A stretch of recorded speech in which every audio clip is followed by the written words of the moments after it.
What is up, everybody? This is Mayenge. Welcome to the league.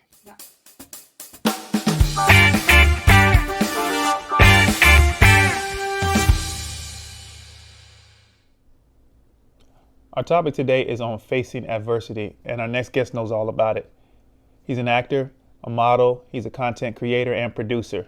You may have seen him on shows such as Dynasty. I'd love to welcome our next guest, Ezekiel Ajeigbe. Hey, Ezekiel, how you doing? Welcome to the league. Hey, thank you for having me. I'm doing fantastic, actually. How about yourself? Man, that's great to hear, especially right now during COVID and, being in the entertainment business. That's fantastic to hear, brother. Yeah. So I wanted to have you on the show today. One particular reason, because you have a great story that I feel like everyone needs to hear. And our storyline, as far as our subject topic today, is very in line with your story. So today we're going to be talking about facing adversities, and be it in life or in any facet of life, quote unquote. And, for me, adversities have been a big thing that, of course, most people deal with. Yeah. But it's very specific to each individual. For me, I got into a major car accident when I was playing basketball overseas, and that was an adversity for me that I had to overcome. And when you're dealing with adversities, you can either shut down or you go through the emotions of it and then eventually try to figure out a way to overcome them. So I wanted to kind of have the conversation with you on facing adversities in your life and kind of how you've dealt with them. Yes. So, man, adversity, it's a big topic, and I've experienced a lot in that area. But when I first got into, the business of acting, modeling and everything like that, and I was pursuing it, full force. I actually, well, first of all, I'm first generation Nigerian. Yes, so sir. Moved from Nigeria, came to the States and had me. I was born and raised in Dallas, Texas, specifically Arlington. And so when I was off in school, I started my journey around the year 2014. I started my acting journey in 2014 while I was in college, University of North Texas. So I honestly think the only reason I really went to college was to escape the household, just so I can go on and do what I really want to do. So as I was in school, I was still acting on the side because my parents, they didn't want me to be an actor. I told them, I used to tell them all of that when I was in high school, but they didn't really care for the arts. Nigerians and foreigners, it's either, doctor, lawyer, engineer, or maybe a pilot, something professional. That's how people's do it. Yeah, pretty much. That's how they do. They come to the States for their children to do something professional that's respectable. So artistic stuff was out of the question. But anyways, so I'm in school studying electrical engineering technologies for them. But on the side, I'm over here, just doing everything artistically as possibly as I could. So I remember specifically, I used to finish all of my schoolwork, literally, I would finish them on either Tuesday night. That way I've been through both classes, or Wednesday evening, just so I can have time to leave campus and go do acting stuff. That's literally what I was doing while I was in school. So around, I want to say 2017, 2.5-3 years passed, and I got an opportunity to do a movie in Atlanta.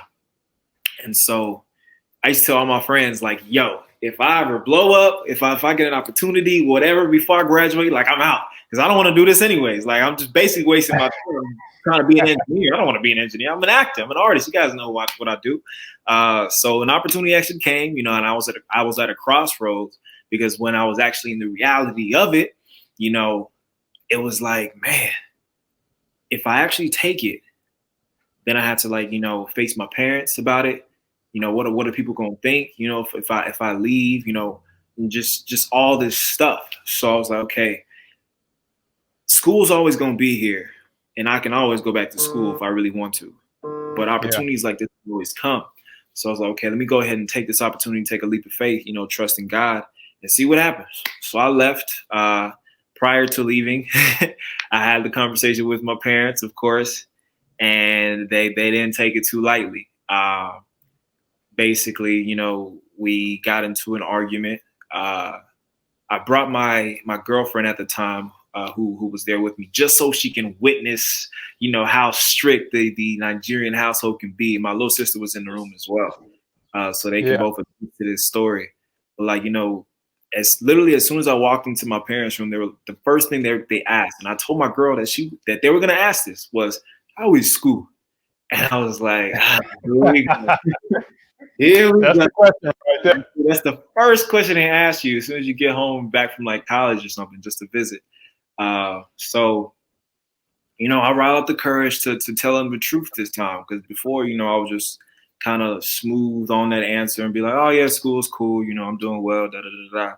But this time, enough was enough, because I was miserable inside when I was studying electrical engineering and technology. I hated it because my heart was elsewhere and my passion wasn't in that. So I riled up the courage to finally tell them, school kind of sucks. I hate it. And they're like, why do you hate school? What's going on? Why are you saying it sucks? That's not good. You can't be using that language. And I was like, because I'm an artist. I want to act. And they were like, yes, we know you want to act. You can act after you graduate. It's okay. And I'm like, nah, I'm already acting now, but I just want to act. That's all I want to do. I just want to put art out there and just be an artist. And they're like, okay, that's fine. You can do that after you graduate. And I was like, no, I can't. It's killing me inside. I literally cannot force myself to study this course that you guys want me to study because you think, that's what's gonna make me successful in life. I have to do what I feel inside of me to do. And so we just get going back and forth, back and forth, back and forth. We're arguing. They started raising their voices. I started raising my voice. Meanwhile, my little sister's in the room, and my ex-girlfriend at the time was in the room as well, witnessing all of this. So, they started saying things like, you will never make it. Who would choose you to be in their projects? There are millions of people trying to act. What makes you think you can act? We will not support you. We will not support you if you do not graduate first. So saying all this stuff, we won't support you. You never make it. Nobody's gonna choose you. Stuff like that. And so at the end of the conversation, I remember my mom, because I really just came there to grab a couple things, and then head back to my apartment.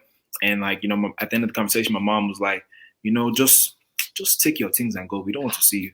I was like, all right, cool. So I grab my stuff, I leave, and that was that. You grabbed all your stuff? Yeah, I grabbed everything that I came there to get, and I dipped out. It was just, in that moment, it was just really hard to hear my parents, kind of tell me that they weren't going to support me unless I did X, Y, Z for them first. But this is what I've always wanted to do since I was a kid. So it was tough to hear that. So I left anyways, took the opportunity, and it was tough because I think at that time I was 21 years old. I only had maybe $600 in my bank account. And luckily, a director that I worked with here in Texas, they had a relative in Atlanta, and their relative, was allowing me to crash with them on their couch or whatever for the time being until I finished the film. But there was a lot of craziness that happened even when I was in Atlanta too, which is wild. So what ended up happening, I believe within 2.5 months to 3 months within filming, because it was a low budget project, and so they were only having us film maybe 3 days a week, 2 or 3 days a week. And so I think within the second month or whatever, prior to even starting the film, I told them, yo, these are the list of dates that I cannot film because I have something already booked out. And so when one of the days come within I think month 2 or month 3, I'm not there, and I get a call from production saying, hey, where are you at? And I'm like, what do you mean where I'm at? I gave you guys my schedule. I'm not going to be here today. And they're like, no, we don't have any schedule. You're supposed to be here, Ezekiel. And I was like, no, I have the email receipts. I can show you and screenshot and send you, my schedule that it says that you approved it. And they're like, okay, well, we need you here. If you're not here, we're just gonna give away your lines. I didn't really care because I was the lead guy. Yeah. So like, Yeah. it was like, I'm in every scene, so you give away a few lines, it's fine. I'm not worried about it. Fast forward, I get back to set the next week, and they were telling me that I was essentially like replaced. And I was like, wait, what? What's replaced? What happened? And they were like, yeah, your schedule is kind of like all over the place and da da da da. And in my head, I'm thinking, yo, I gave you my entire schedule.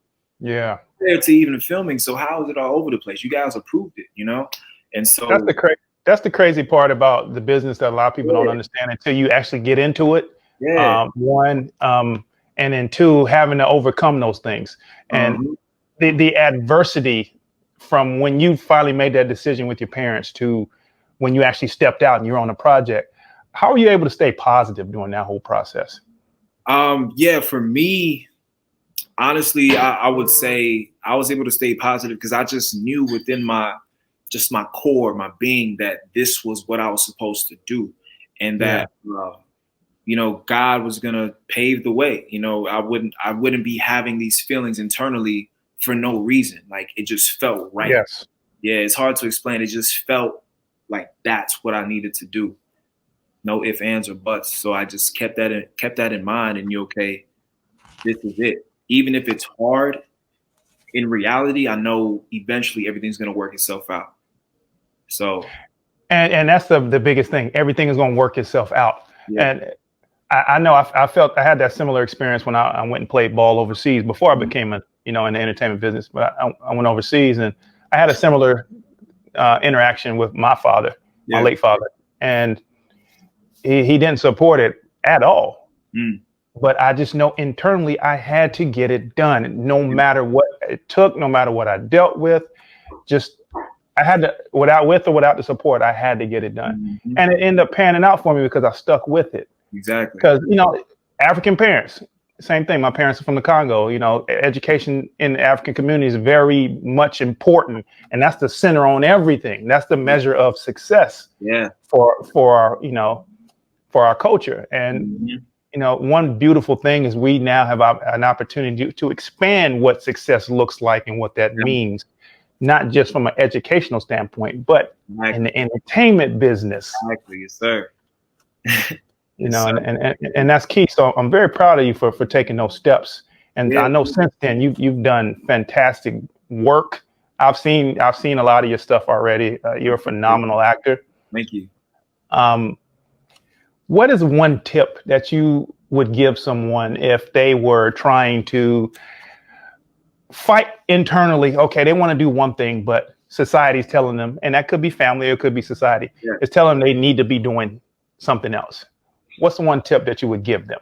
I would say, if you just know within your core being, it's hard to explain. I know you can relate that that you should be doing one thing, or that you really want to do this. You have a dream that you really want to chase, but your society or your family members, your friends, your peers are telling you, no, you shouldn't do that.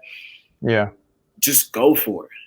Because, guys, like, you only live once, you don't want to go down 20, 30 years down the line and look back and think to yourself, man, I should have did this. I've always wanted to do this, but everybody was telling me I should do this. Like, don't listen to everybody, because everybody's always going to have something to say. Everybody's going to have an opinion as to what you should be doing with your life, when at the end of the day, it's your life.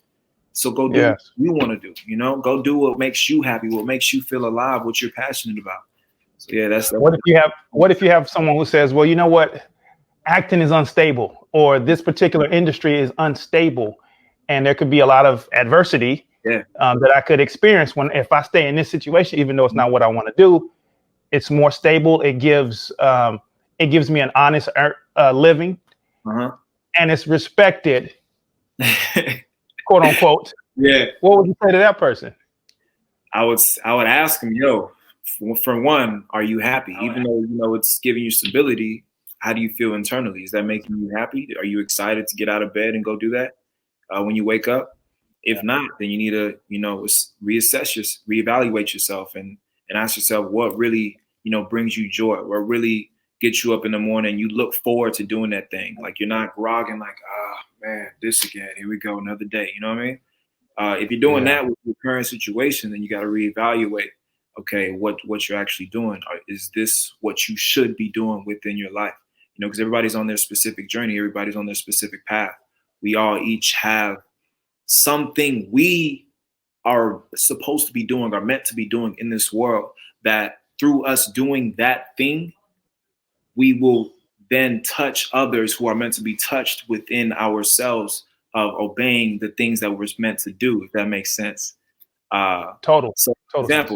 For example, if I never heeded to the calling of me moving into the arts, and I listened to my parents and I went out to be this engineer, every single person who I was supposed to reach or touch through the projects that I do, whether it's a dramedy, a comedy, drama, whatever, every single person who was meant to see and watch the projects that I was in, that they were going to like get some type of, that they could relate to my characters in such a way to where it either brings them, I don't know, like clarity of a situation that they're going through that they relate to with the character, or they just, boys, like Pursuit of Happiness. You've seen the Pursuit of Happiness, right? Like those type of stories. If I'm meant to play those type of roles and do those type of stories, which I've done some stuff in the past that somebody watching it can relate to and heal from it in a way, you know.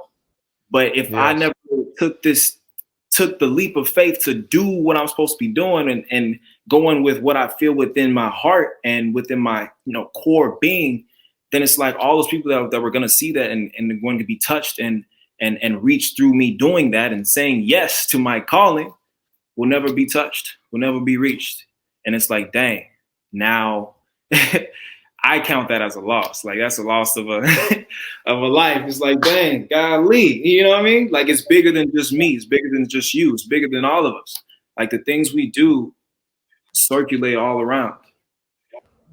You're right, and that comes down to facing your adversity, and which you totally did, and now look at where you're at. You know, for me, I was like, you know, I can't be 70 years old or 80 years old later on in life and look at it, because there's another component to it now. I can't look back and say, I wish I could have, should have, would have. Exactly. I wanted to be that example for my kids, for my grandkids, for someone else's kids or grandkids. Did that. Yeah. He didn't aspire to do it. He did it. Mm-hmm. And that's exactly what you're doing, my brother. It's exactly what you're doing. Do you have any current projects that you have going on? I know it's COVID right now. It's been crazy with filming, but do you have any current projects or a project that you'd like to discuss? Yes. So my boy Daryl Johnson, you're familiar with Daryl. He has this project called Istanbul-ish, and it's a comedy that's filming. We're scheduled to film sometime in December, but they may be pushing it to 2021. That's one project. I just did another project called Desert Sky by the director David Hartstone. Which it's a sci-fi dystopian type thing. It's gonna be dope. I also have a movie dropping on November the 13th called The Giant. It's a psychological thriller called The Giant. It should be on video on demand. I'm not sure what streaming platform yet or which video on demand yet, but be on the lookout for that as well. That's awesome, brother. That's awesome, man. I can't wait to continue just to watch you. I'm a fan. You know, I'm looking forward to continue to see the growth, and your story is very inspiring. Where can the audience continue to follow you as well on your social media? Yes, sir. So you guys can reach me on Instagram at @Ezekiel Ajeigbe. Or if you don't feel like typing all that out on Instagram, just, I guess, search me up on Google and all my stuff will pop up. So, yeah. Fantastic, brother. Well, thank you so much for coming on the lead. We will continue to support you. You definitely have fans on this end. And main thing, please be safe out there. Everyone, this is Mayenge. This is Ezekiel. Keep him. He's a rising star. Keep track on him now. Safe. Take care of yourselves. We're signing off. Thank you.